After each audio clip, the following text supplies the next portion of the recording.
26 seconds of promotions and the intro. For all we sin it, Marvel's probably earned this 35-second self-indulgent clip-cacophony of logos. Discount Jeremy sins something he likes cliche. Based on the last episode, Steven's aware that he's getting up somehow and going places, even with being chained to the bed, so why is he still bothering with it? Well, maybe he thinks they still help some of the time. He clearly doesn't yet know everything about his situation, so it's entirely possible that he thinks the restraints could still be of some use.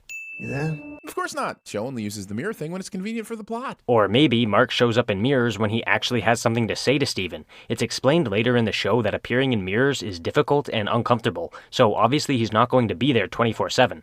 Also, who has a mirror on a wall with a door you have to open to get to the mirror? I'm not saying these types of mirror installments don't exist, but why? So he admits that they exist, but then sins it anyway? That's stupid. Do not tell Donna that I let you into this arena. You mean the arena that's wide open to anyone who strolls by? That arena? This is the surveillance equivalent of having your password for everything be the word password. Clearly, Steven isn't supposed to be in the security camera room and only authorized personnel are allowed in. You sin the fact that it's wide open, and that is true, but the reason for that is presumably because there are normally staff members nearby who could stop random people from walking in.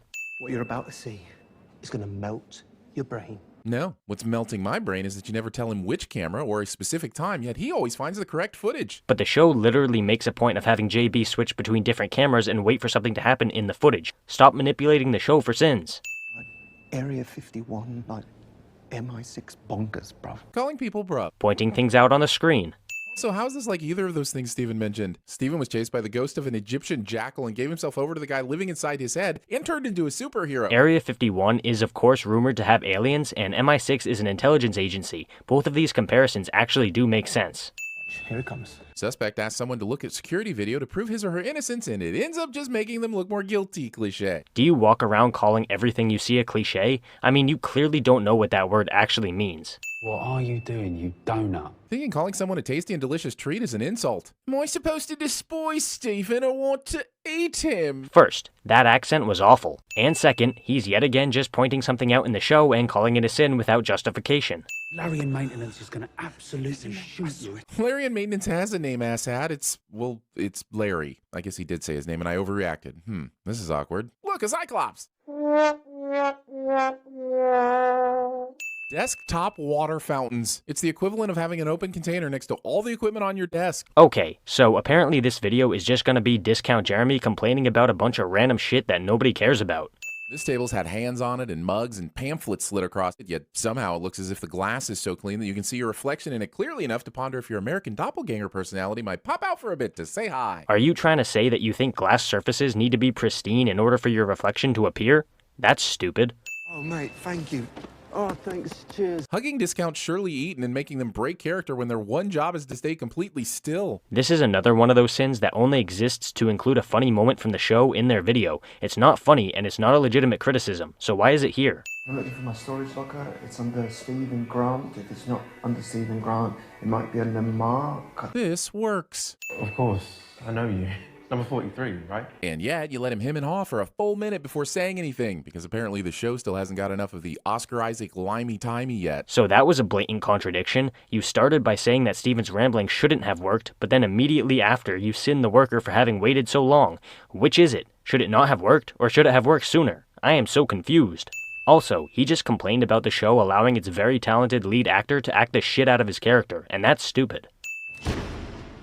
This is a terrible lighting system. These lights are apparently motion activated, extremely dim, only stay on for a few seconds while walking by, and make an extremely loud noise each time they turn on or off. And now we're just sinning lighting systems? If it wasn't obvious that they were reaching for sins to pad the sin count before, it should be now.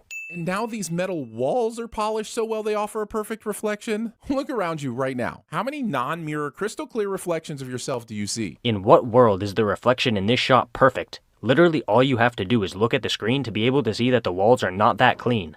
So you're a compass, but you're not pointing north. You said, holy f*** nuggets, this scarab is magically floating! Wrong. This guy got chased by an Egyptian monster last night. A floating scarab isn't gonna surprise him.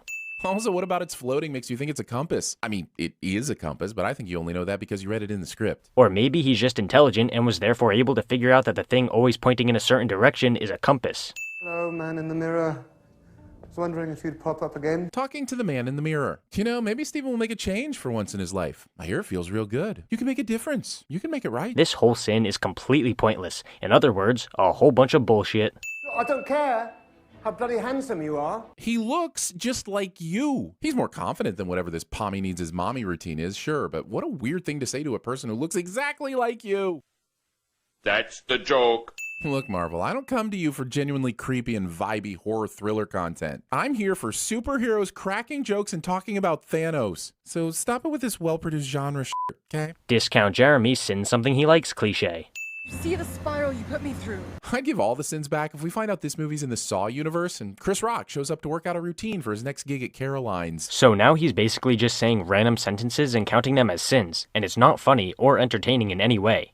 Pop with the accent, please. From your lips to Khonshu's ears, Layla. Like I've already explained, the accent is a purposeful character thing, so stop sending something that actually makes sense within the context of the story. Sorry, I wasn't talking to you. But Steven knows this is how it will come off, right? This is not the first time he's been caught talking to himself, and he already knows she doesn't believe any of his story about not being Mark. You're somehow still not understanding how confused Steven is. These first 2 episodes are 100% fish out of the water confusion, but you're failing to recognize that. No, this is my mum's flat. Living in your mom's flat as an adult. And if you think that's petty, welcome to the channel. Hope you stick around a while. Occasionally there's a smell of cinnamon buns. It's a candle and not actually cinnamon buns, but it's still really nice. Okay, first, that whole extended joke was not funny in any way, and it was really just annoying. And second, I find it hilarious how he sinned the fact that Steven is living in his mother's flat when it's revealed later that this isn't true. She's my favorite poet. No, she's my favorite. Jeez, guys, more than one person can love a thing. I knew Toxic Fandom started with Marceline Desbordes Valmore. Yes, but maybe she's referring to him having had a different favorite before. I'll never divorce you.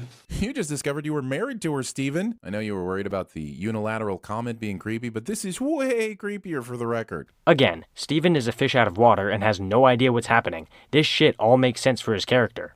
If Mark is really trying to get Steven to stop showing her this stuff, why is he doing it from this tiny shaving mirror instead of the glorious fish tank reflection from earlier? And how does she even hear him? I need about 20 minutes of exposition on all the rules of the mirror universe. He's doing it from this mirror because it's in closer proximity to Steven's body, and he can hear him because all of this is magic.